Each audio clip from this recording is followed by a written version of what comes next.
Market తీరును ఆకలింపు చేసుకుని సంపదను సృష్టించడం నేర్చిన చాణక్యుడు.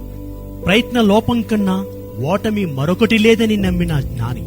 అనుభవాలిచ్చిన సవాళ్లను గెలుపు మెట్లుగా మార్చుకున్న ధీరుడు.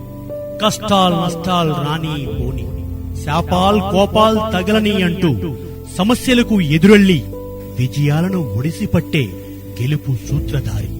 నాయకుడంటే నడిపించే వ్యక్తి కాదు, దారిని చూపించే వ్యక్తి అనే నానుడిని నిరూపిస్తూ ఉద్యోగులను ముందుండి నడిపించే నాయకత్వ శైలితో బృంద నైపుణ్యాన్ని పెంచి సమిష్టి కృషితో విజయాన్ని అందించే నిజమైన నాయకుడు మన యువ కిశోరం, యంగ్ అండ్ ఎనర్జెటిక్ సీఈఓ మన మూర్తిగారు.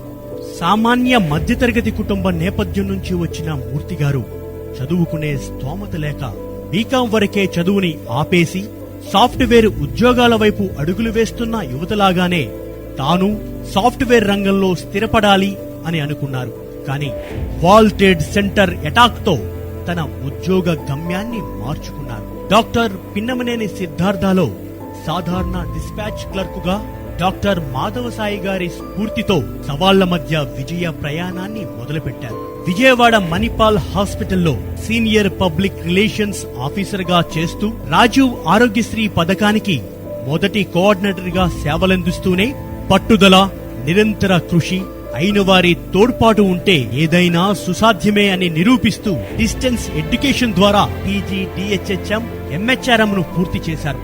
తనకున్న అంకిత భావంతో, కృషితో అంచెలంచెలుగా ఎదిగి బిలాస్పూర్ కిమ్స్ హాస్పిటల్ కు జనరల్ మేనేజర్ గా కెరియర్ లో ఉన్నతిని పొంది హాస్పిటల్లో చేరిన 3 నెలలకే హాస్పిటల్ రంగంలో తలపండిన పెద్దలకు ఆశ్చర్యార్థకంగా బిలాస్పూర్ కిమ్స్ హాస్పిటల్ ను అపోలో హాస్పిటల్ కు ధీటుగా 100 పడకల నుంచి 350 పడకల హాస్పిటల్ గా మార్చిన త్రివిక్రమ్.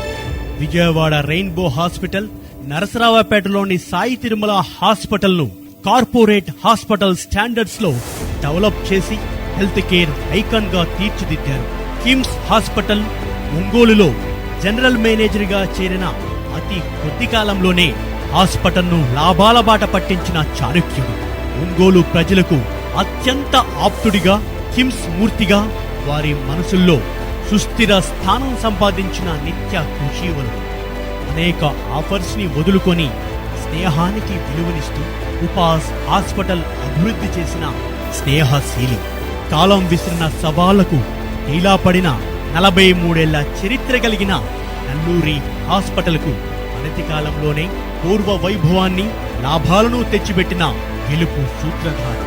ఇప్పుడు వికాస్ హాస్పిటల్ కు సీఈఓగా సేవలందిస్తూ తన నిరంతర కృషితో, స్ఫూర్తిదాయకమైన విజయాలతో అలాంటి ఎందరికో ప్రేరణ కలిగించే మన మూర్తి గారికి వికాస్ హాస్పిటల్ మొదటి వార్షికోత్సవ శుభాకాంక్షలు.